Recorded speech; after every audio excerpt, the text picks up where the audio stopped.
I know what you're thinking. I don't have a sack, kid. Sorry. But you better prepare yourselves, because Jason's here and the body count continues. So on your toes, because what better way to celebrate Friday the 13th than by giving you a re-review of Friday the 13th Part 2. This is Big D's Entertainment Rankings and Reviews.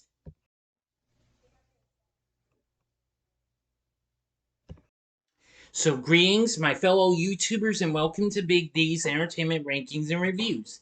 My name is Doyle, better known to as the Big D, and this time around, I bring to you a re-review of the 1981 slasher flick Friday the 13th Part 2, released by Paramount, produced and directed by Steve Meyer in his directorial debut, written by Ron Kurz. A direct sequel to the 1980 film, second installment of the franchise. Reprising their roles from the first film, we have Adrienne King, Betsy Palmer, and Walt Gorney. The film also has Amy Steele and John Furey as our two leading characters. Taking place 5 years after the first film, Part 2 follows a similar premise when an unknown stalker killing a group of counselors at a train camp near Crystal Lake. And this also marks the debut of Jason Voorhees as the series' main antagonist.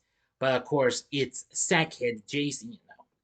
Now, originally, this was intended to be an anthology film based on the Friday the 13th superstition. However, after the popularity of the original film's surprise ending, the filmmakers opted to continue the story and mythology surrounding Camp Crystal Lake, a trend that would repeat itself in every film. Like the original film, it faced opposition from the MPA. Yeah, I'm just going to refer to it as that. Who know its accumulative violence as problematic, resulting in numerous cuts being made to allow an R rating. It was released on May 1st, 1981. While it really got this and was less financially successful than its predecessor, going on to make 21 million in the US.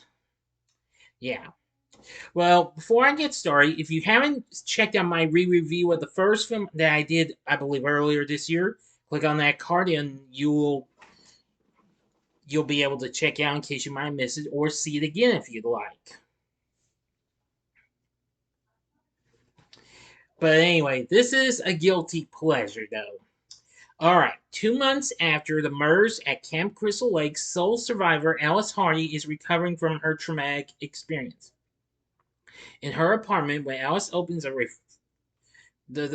refrigerator to get her cats some food, she finds the severed head of Pamela Voorhees and is murdered with an ice pick to her temple by Jason Voorhees, or as it's credited as, an unknown intruder. But well, I gotta hand myself, but it'll be all right. And that's when we get into our title card and intro. 5 years later, Paul Holt opens a school for camp counselors on the shore of Crystal Lake. The camp is attended by Sandra, her boyfriend Jeff, Scott, Terry, Mark, Vicky, Ted, and Paul's assistant Jenny, as well as many other trainees. Around the campfire that night, Paul tells the counselors the legend of Jason Voorhees, a boy who drowned at Camp Crystal Lake in 1957, sending his vengeful mother on two killing sprees in 1958 and 1979, until she was eventually killed by Alice Hardy in self-defense. According to the legend, Jason survived and is now living in the woods near Crystal Lake. Enraged at his mother's death, he will kill anyone he comes across. As Paul finishes the story, a man with a spear scares everyone, but it's revealed to be Ted wearing a mask. Paul reassures everyone that Jason is dead and that Camp Crystal Lake is now condemned and off limits. That night, crazy Ralph wanders onto the property to warn the group, but is garroted from behind a tree by the unseen killer. The following day, Jeff and Sandra sneak off to Camp Crystal Lake and find a dog carcass before getting caught by Deputy Winslow and return to the camp. Later, he spots a man wearing a burlap sack mask running across the road. Winslow chases him into the woods and finds a shack, but the mysterious man kills Winslow with a hammer claw. Back at camp, Paul offers the others one last night on the town before the train begins. Six stay behind, including Jeff and Sandra, who are forced to stay as punishment for sneaking off. At the bar, Jane muses that if Jason were still alive and had witnessed his mother's death, it may have left him with no distinction between life and death, or right and wrong. Paul dismisses the idea, proclaiming that Jason is nothing but an urban legend. Meanwhile, the assailant appears at the camp and kills the counselors one by one. Scott has his throat slit with a machete while caught on a rope trap, and Terry is killed off screen. Unfortunately, we don't get to see the aftermath. Not even well, the unrated kills that was shown on the Blu-ray set that Scream Factory released a few years back. As much as I hate to say it, once she finds Scott's body. Mark has a machete slammed into his face and he falls down a flight of stairs in his wheelchair. And the killer then moves upstairs and impales Jeff and Sandra with a spear. And then stabs Vicky to death with a kitchen knife. Now for the ending. As always, you know the procedure. You have 5 seconds to stop this video. Go to the description box below and fast forward to the time below. As I start the countdown right now, if you've seen the movie already, please continue. Okay, you've been warned. Ted stays behind at the bar while Jane and Paul return to find the place in disarray. In the dark, the killer ambushes Paul and continues to chase Jane throughout the camp and into the woods, where she comes across the shack. After barricading herself inside, she finds an altar with Pamela Voorhees' severed head on it. Surrounded by a pile of bodies, realizing that Jason Voorhees is the killer, Jane puts on Pamela's sweater and tries to psychologically convince Jason that she's the mother. The ruse briefly works until Jason sees his mother's head on the altar and awakens from the trance. Paul suddenly returns and tries to save Jane, but Jason incapacitates him. Just as Jason is about to kill Paul with a pickaxe, Jane picks up a machete and slams it down into Jason's shoulder, seemingly killing him. Paul and Jane return to the cabin and hear someone outside. Thinking that Jason has followed them, they open the door and only to find Terry's dog Muffin. Just as they sigh in relief, an unmasked Jason bursts through the window from behind and grabs Jenny. She then awakens to being loaded into an ambulance and calls out for Paul, who is nowhere to be seen, leaving his fate ambiguous. Back in the shack, Pamela's head remains on the altar, but Jason is nowhere to be found. End of story. So what did I think of Friday the 13th Part 2? Well, I do like this. This is one of my 5 favorite Friday the 13th films of all time. We have Harry Manfredini back on board to do the score for the film, and I really liked that. Now, what they did with some of the effects was fine, considering Tom Savini wasn't available because he was doing another camp slasher, and that was The Burning, which came out the same year. Well, I can't really complain what have you, though, but it was fine and all.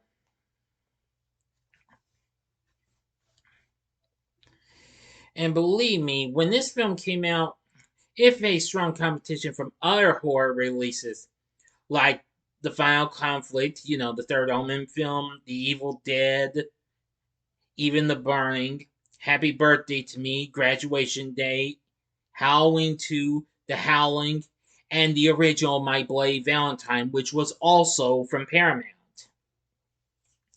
The reviews for it sets at 29% on Rotten Tomatoes, saying that the film sets the template for the franchise to follow, with more teen victims, more gruesome set pieces, and fewer reasons to keep following along. But that's understandable.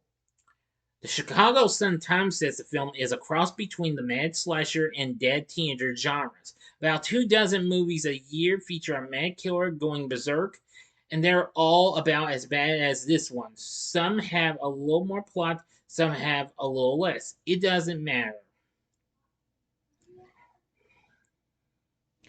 Anyway, The Clarion Ledger said the film obviously does not pretend to be any more than it is a cheap, dime store cheap thriller aimed at the adolescent market. It is designed to be predictable enough to make the average fourth grader feel sharp witted.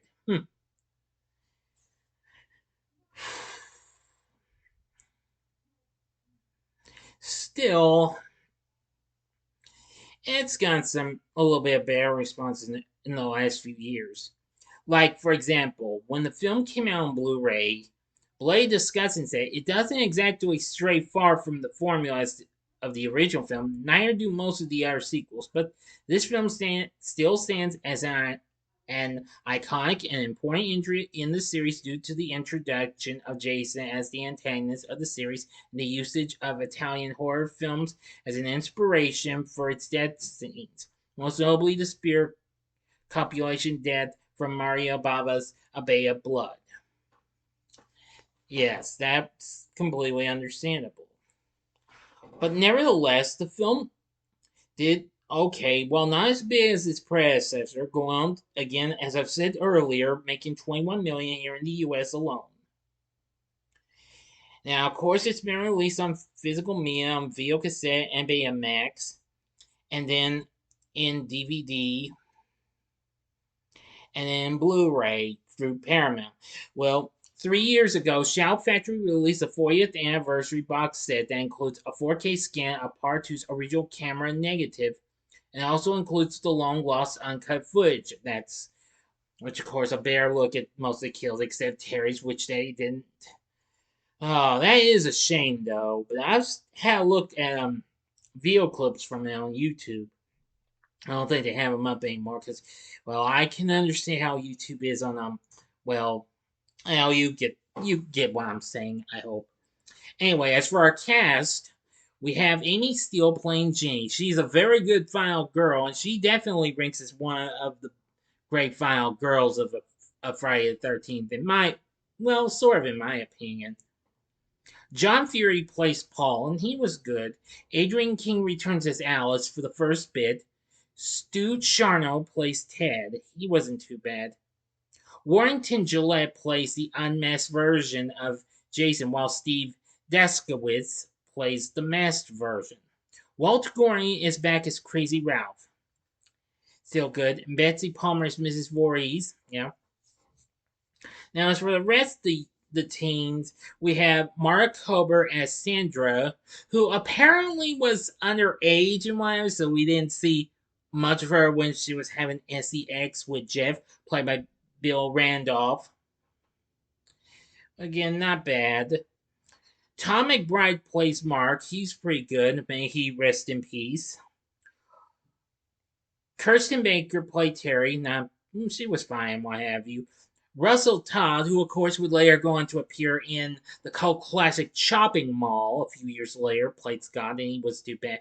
But I really liked Lauren Marie Taylor's Vicky and what have you.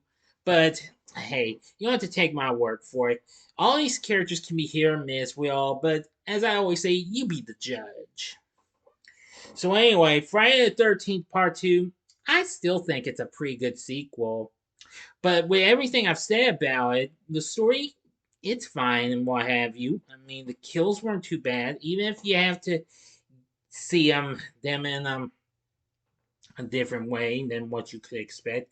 Or, well, and a great score from Harry Manfredini and a pretty good cast and good characters.